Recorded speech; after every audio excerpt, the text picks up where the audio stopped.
Ces Bleus, encore une fois en demi-finale, malgré les vents contraires, malgré les 5 blessures majeures. Est-ce qu'on peut parler d'exploit? Regardons vos réponses. Oui pour Alicia, non pour Karim Benani. À force, bah oui, dit Jérôme. Off course, il est bilingue, il nous le montre. Bon, on va venir sur lui, regardez. C'est Olivier Bossard, merci bien. À force, non pour Ludo. L'esprit de contradiction. Et yes, my dear, pour Raphaël Sebaoun. Ouais, vous avez été sympa de nous offrir vos cheveux, je vous donne la parole, Jérôme. Non, mais c'est toujours pareil, de toute façon, chaque émission qu'on fait, quand on parle des exploits à très très haut niveau, moi, ce qui me frappe, c'est de durer, en fait. De durer à un niveau d'excellence. Et là, on ne parle pas de la Ligue 1, on ne parle pas de la Coupe d'Europe, on parle de la Coupe du Monde. Ça veut dire que dans cette décennie, on a fait quart, finale et au pire demi. Et moi, il y a un moment donné, je veux bien qu'on ait de la chance, je veux bien que Deschamps, je veux bien que tout. Mais quand c'est toujours les mêmes, c'est qu'à un moment donné, il n'y a plus de hasard quand même. Et ça, c'est un exploit de durer à très haut niveau, avec tout ce qui vous tombe sur la gueule à chaque fois, et notamment cette année. Je suis désolé, oui, c'est jamais neutre d'arriver très loin dans la compétition, dans la compétition.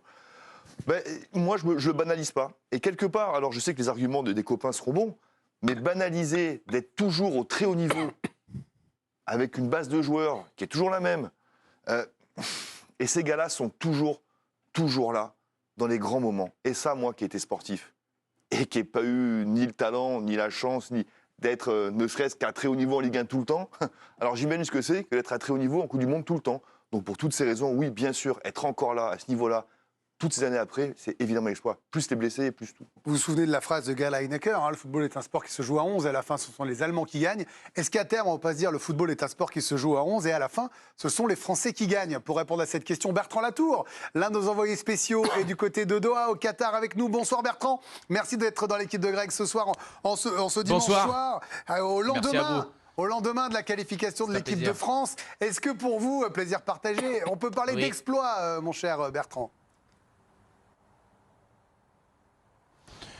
Exploit, le mot me paraît un petit peu fort. C'est pas un exploit, c'est une performance majuscule réalisée par l'équipe de France, par Didier Deschamps, par tous ses joueurs. Un exploit, c'est le Maroc qui est en demi-finale de la Coupe du Monde. Ça, c'est un exploit. C'est une équipe amateur qui va en finale de Coupe de France. Les Bleus sont champions du monde en titre, ce qui est autant un atout qu'une faiblesse, historiquement. On en a beaucoup parlé avant la compétition pour préserver son titre en question.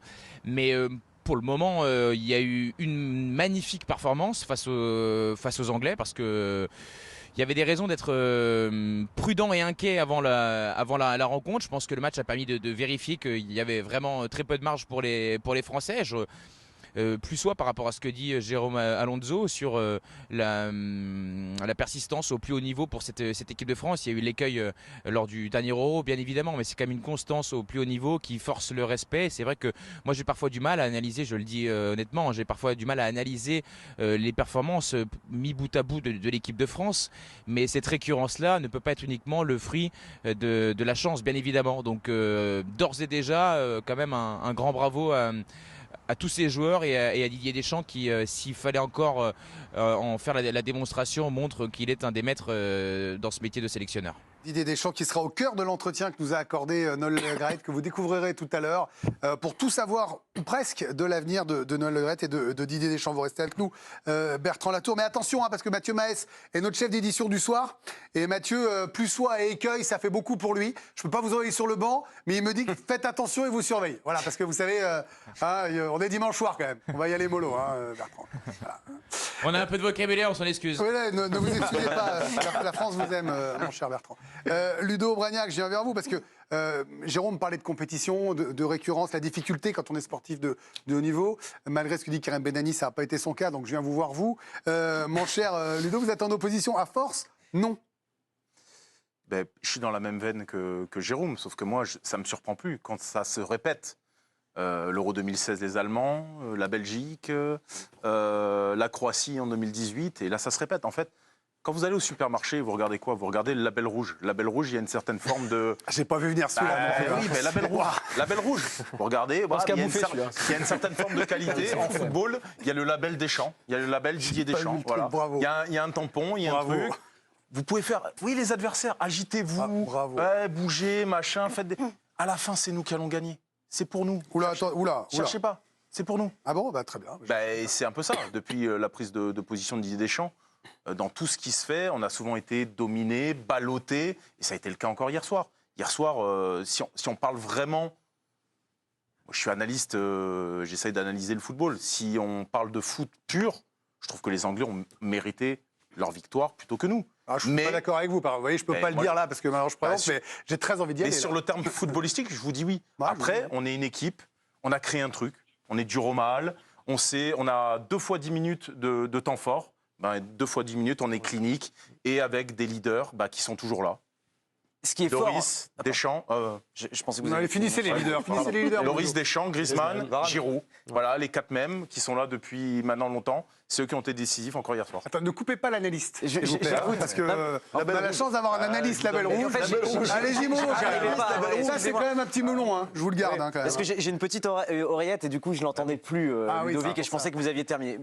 Allez-y, Raphaël, Excusez-moi, je vous non, mais passe la balle. la performance ou l'exploit, on peut l'appeler comme on veut, est fort, et vous l'avez un tout petit peu rappelé, Greg, c'est sur le nombre de forfaits qu'il y a eu en début de compétition. C'est ce qui est encore plus fort par rapport aux éditions précédentes.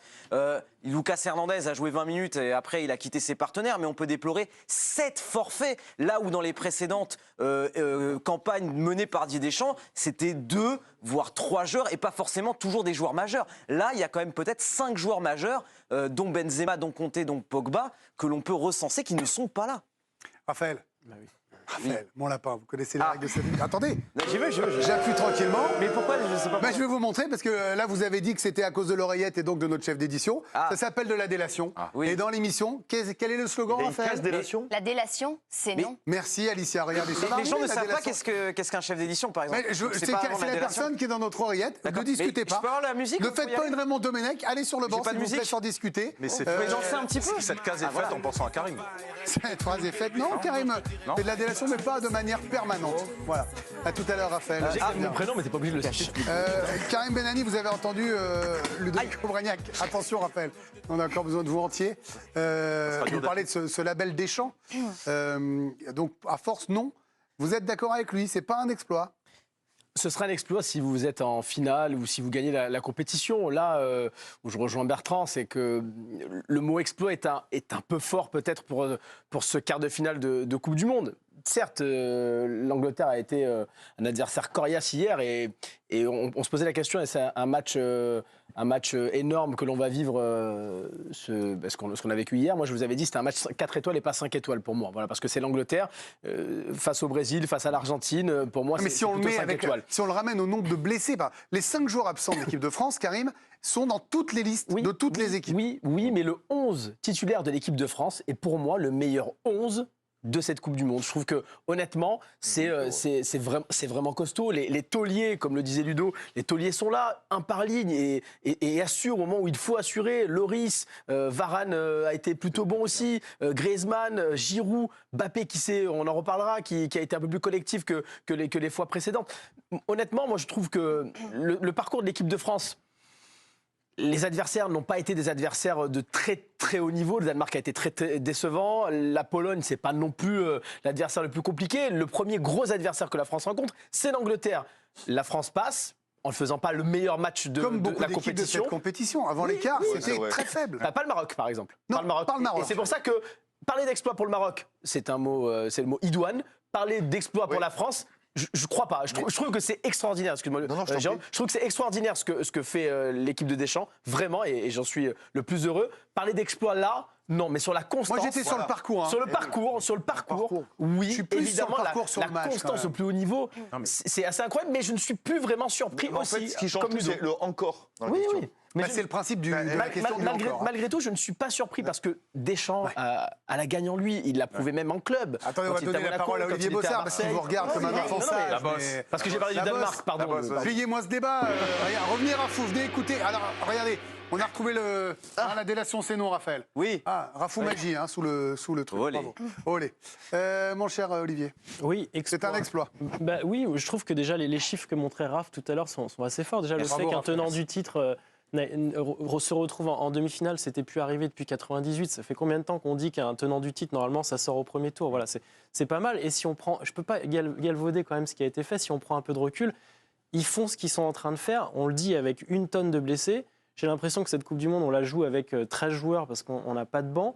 C'est fait aussi dans un contexte fédération française qui est assez pesant, assez plombant. Il ne faut pas oublier Pavard aussi qui est mis de côté parce que psychologiquement, il n'est pas bien. Il y a aussi 7 euros ratés, c'était quand même il y a 1 an et demi, alors qu'on avait l'impression que ce groupe était quasiment à bout de souffle. Et puis ce que j'observe, c'est qu'il y a quand même beaucoup de grosses nations qui ne sont plus là. Le Brésil n'est plus là, l'Espagne n'est plus là, le Portugal n'est plus là. L'Allemagne. Et nous, on continue d'être là. Alors, qu'est-ce qui leur manque à ces grosses nations? Peut-être qu'elles n'ont pas de Didier Deschamps comme nous. Et juste pour répondre à Olivier, on a cette impression que Didier Deschamps utilise moins de joueurs, en tout cas 11, 12, 13 joueurs maximum, que par rapport finalement à 2018. C'est pas vraiment vrai. On a compté hors 3e match, parce que c'est le match des coiffeurs, combien de titulaires différents Didier Deschamps a utilisé en 2018 et en 2022. On est à 14 titulaires différents sur cette campagne. On n'était qu'à 13, mais finalement on est sur le même chiffre parce que Lucas Hernandez finalement n'est plus là, donc on est à 13-13. Et finalement, regardez, en 2022, oui, il y a 2 joueurs en plus d'utiliser avec les remplaçants. Donc finalement, Didier Deschamps, c'est pas parce qu'il a un groupe ou peut-être des remplaçants un peu plus faible, eh bien, est un petit peu dans la même logique qu'en 2018. Merci, Raphaël. C'est vrai que les chiffres de Raphaël sont souvent excellents. Ah oui, évidemment. Vous avez raison de le souligner. Merci. Parce qu'on l'envoie sur le banc, mais ce sont des chiffres importants. Vous parlez de label rouge, mon cher Ludo. Le Red Label du côté de la Manche s'est transformé en histoire belge. Hein. On connaissait effectivement le Sun belge. On a découvert le Sun anglais il y a quelques heures, ou du moins depuis hier soir. On commence avec le célèbre journal britannique The Sun, qui a été rebaptisé, à juste titre ou pas, de Sun dans les rues de Paris, après cette campagne d'affichage ambitieuse, on pouvait le dire, du Sun dans les rues parisiennes. Ce n'est plus le roi Kyle, mais bien le roi Bappé, du chambrage sur les réseaux sociaux. Qu'est-ce qu'ils ont écouté, les Bleus, par exemple, hier dans les vestiaires? Ils ont écouté Here Comes the Sun, le célèbre titre des Beatles. Où depuis hier, je suis vraiment d'humeur. J'aime bien. Mais j'aime bien chanter. Mais pas facile à chanter. Arrêtez, Karim, ça met du bonheur. Là, vous êtes trop dans votre esprit d'avant. C'était plutôt juste. Mais elle chante pas très bien. C'était plutôt juste. Vous allez sur le banc. On n'agresse jamais Alicia Dobi quand elle est en pleine chronique. Non, elle chante très bien. Vous allez sur le banc. On ne touche pas à Alicia. C'est comme ça. Merci. Vous chantez extrêmement bien. Et au nom de la France qui gagne, j'envoie Karim Benali sur le banc. C'est gentil. Merci Greg pour votre défense. On parlait du Sun. Regardez la une du Sun d'hier qui a plutôt mal vieilli. Quand les Anglais voulaient faire des Français du pain perdu, aujourd'hui c'est Harry's Pain. C'est la douleur d'Harry Kane qu'on retrouve d'ailleurs sur toutes les unes de la presse anglaise, comme celle du Sunday Times. Harry, le cœur brisé. C'est tout un pays, d'ailleurs, qui a le cœur brisé pour The Independent. Et on termine avec le Sunday Express, qui titre dans la langue de Molière « Au revoir, Qatar ». Alors c'est cruel, Kane, qui a été pourtant plutôt bon hier. Il y a cette publicité terrible qui date de 2018, avec un certain Johnny Wilkinson qui a voulu donner quelques conseils à Harry Kane. Regardez, c'est terrible. No, you got it all wrong. It went in there. Yeah, let me show you.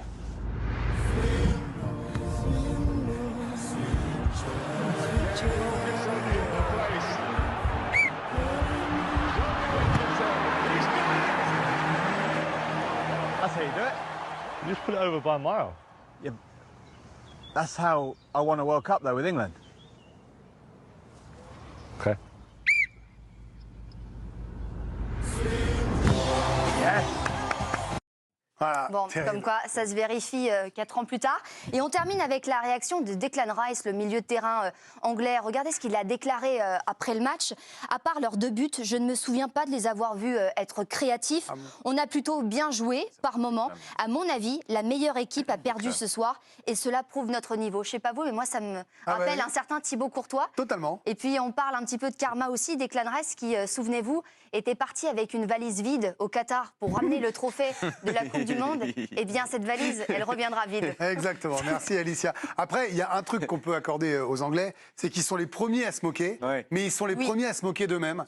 Et ils ont un second degré au-delà de tout. C'est tout simplement les meilleurs là-dedans. Bertrand voulait réagir ?